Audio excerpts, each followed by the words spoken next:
What you're about to hear might make you think twice before visiting Arizona, because beneath the desert sun and beautiful landscapes, something sinister lurks in the shadows.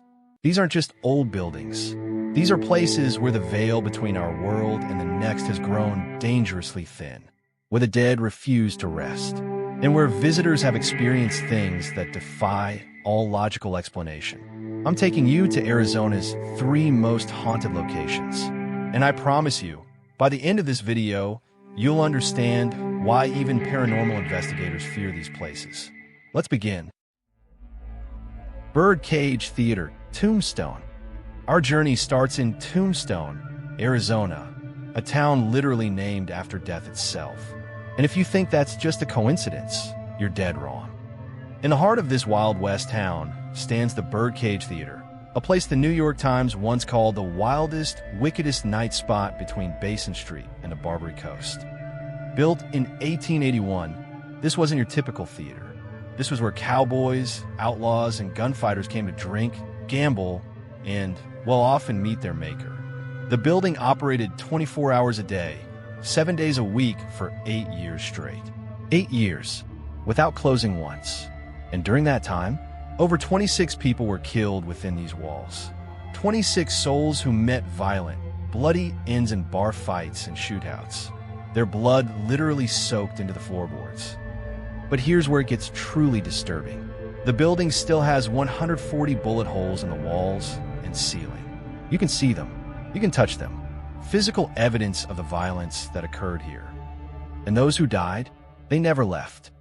The spirits of cowboys, gamblers, and saloon girls still roam the Birdcage Theater, and they're not quiet about it. Visitors and paranormal investigators have reported absolutely chilling encounters. The Phantom Poker game, multiple people have heard the distinct sound of poker chips clinking together and cards being shuffled in the gambling room when nobody else is there. Security cameras have even caught chairs moving on their own at the poker tables. The Lady in White. A woman in a white Victorian dress has been seen floating through the hallways. Witnesses say she appears solid at first, but when you look directly at her, she vanishes into thin air. Some believe she's the ghost of a woman who died of illness in one of the cribs, the small compartments where ladies of the night entertain customers. Hostile spirits. This is where it gets terrifying. Some spirits here are not friendly. People have been physically pushed, scratched, and shoved by invisible hands. One investigator reported being grabbed by the throat and lifted off the ground by something he couldn't see. The smell of death. Visitors frequently report the overwhelming smell of cigar smoke and cheap perfume in certain areas. But there's something else too, the unmistakable smell of blood and gunpowder, as if the shootouts are still happening in some parallel dimension. One paranormal team recorded EVP, electronic voice phenomena, that clearly said, "Get out while you still can." They left immediately and refused to return. The Birdcage Theater hasn't been a functioning business since 1889, but the spirits don't seem to know that.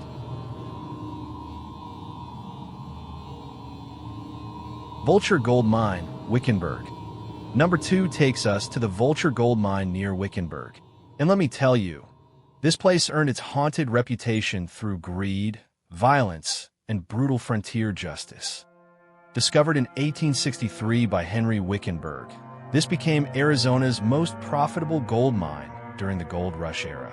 We're talking over 340,000 ounces of gold and 260,000 ounces of silver pulled from the earth. That's hundreds of millions of dollars in today's money. But that kind of wealth, it attracts the worst kind of people. The mine operated under one simple, terrifying rule. If you were caught stealing even a single nugget of gold, you were hanged. No trial, no mercy, just a rope and a tree near the mine entrance that became known as the Hanging Tree. At least 18 men were hanged at the Vulture Mine. 18. Their bodies were left swinging as a warning to others. Many weren't even given a proper burial. They were just cut down and thrown into unmarked graves scattered around the property. But here's the thing about violent, unjust deaths. The spirits don't rest easy. The Vulture Mine is now abandoned, but it's far from empty. The angry spirits. When the TV show Ghost Adventures investigated the mine, they experienced some of the most violent paranormal activity they'd ever encountered. Rocks were thrown at the crew by invisible forces.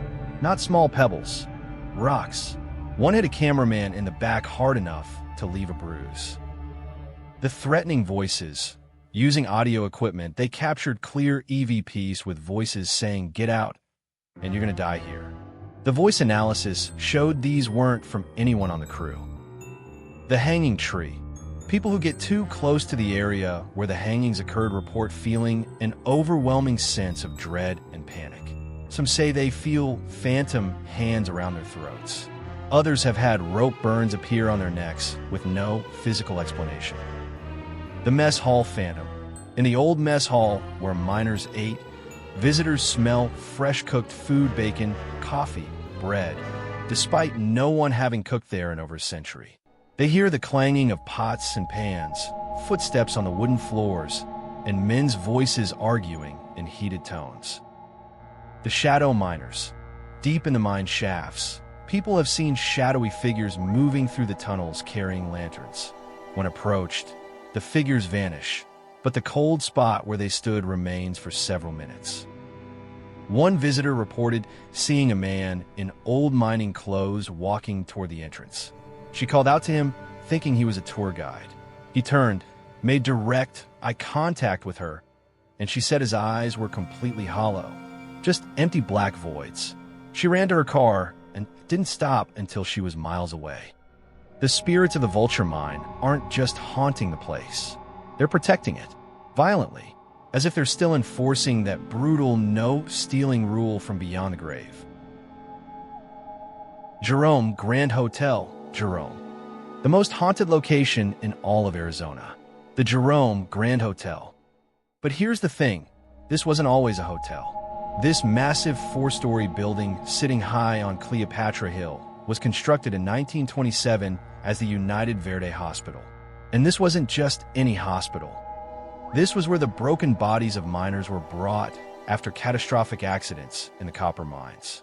Cave-ins, explosions, equipment failures. The injuries were gruesome, and the death toll was staggering. The hospital sits 5,200 feet above sea level on the side of a mountain. And from 1927 to 1950, countless people drew their last breath within these walls. Some estimate nearly 9,000 people died here. Think about that. 9,000 souls passing through this building. 9,000 final moments of fear, pain, and suffering. Jerome itself has a reputation. It was once called the wickedest town in the West, a copper mining town where violence, vice, and death were daily occurrences. At its peak, 15,000 people lived here. Now, less than 500. The rest, well, some say they never really left. When the mines closed, the hospital closed too. The building sat abandoned for decades, slowly decaying.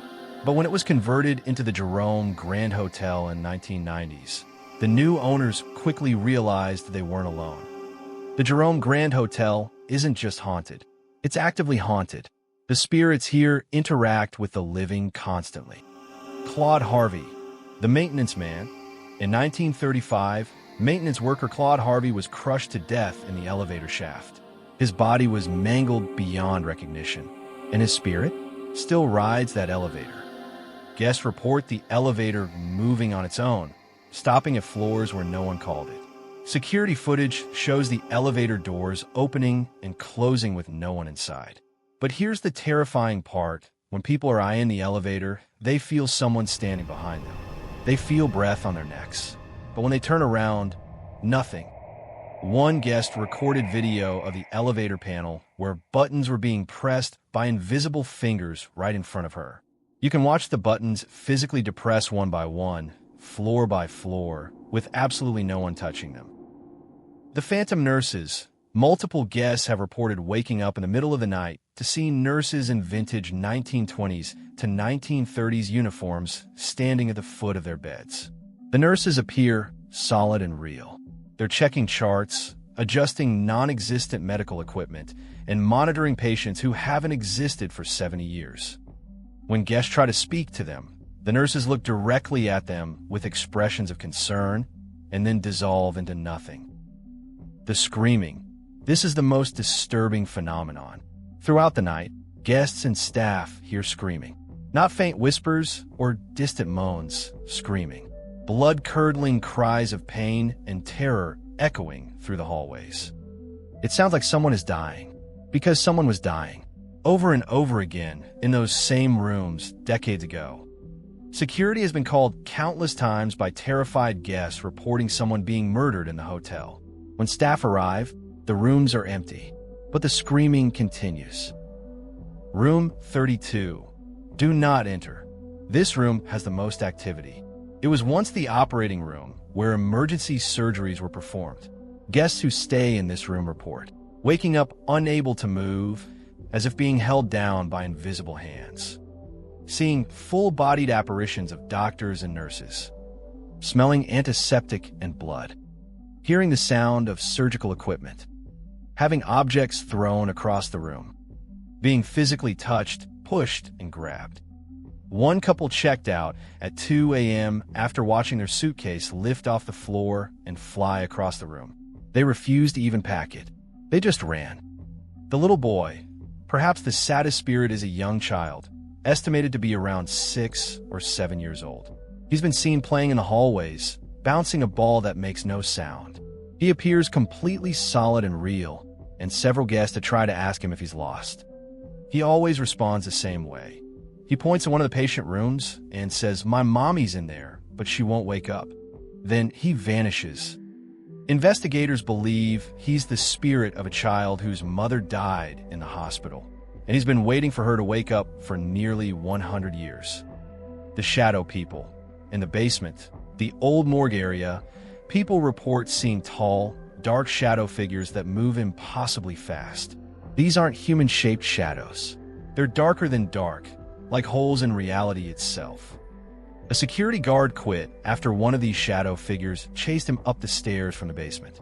He said he could hear it breathing behind him, feel its presence, but when he looked back, all he saw was darkness moving like liquid up the stairwell. The smell of death. Certain areas of the hotel randomly smell like decay and death. Not mildew or mustiness, actual decomposition. The smell appears suddenly, overwhelms everyone in the area, and then vanishes just as quickly. Paranormal teams who've investigated the Jerome Grand Hotel call it one of the most haunted locations in the entire United States. Not just Arizona, the United States. They've recorded hundreds of EVPs, captured full-bodied apparitions on camera, and documented objects moving on their own. One team captured thermal imaging of a human-shaped heat signature walking down a hallway, but when they looked with their eyes, nothing was there. The hotel doesn't hide from its haunted reputation anymore. They embrace it. They offer ghost tours. They tell guests which rooms have the most activity, because denial is pointless when the dead are this active. So there you have it, Arizona's 3 most haunted locations. The Birdcage Theater in Tombstone, where violent spirits of the Wild West still engage in eternal conflict. The Vulture Gold Mine in Wickenburg, where hanged thieves guard their cursed gold from beyond the grave. And the Jerome Grand Hotel, where thousands of souls passed on and many chose to stay. These aren't just stories. These are real places you can visit. But before you do, ask yourself, are you ready to encounter something that defies explanation? Are you prepared for the possibility that death isn't the end? That some places hold on to their pain, their violence, their tragedy, forever? Because these spirits aren't performing for tourists. They're trapped, reliving their worst moments, unable to move on. And when you enter their world, you become part of their story too. If you're brave enough to visit any of these locations, leave a comment and let me know what you experienced. And if you found this video spine-chilling, smash that like and subscribe for more haunted locations across America. But remember, some doors, once opened, can never be closed again.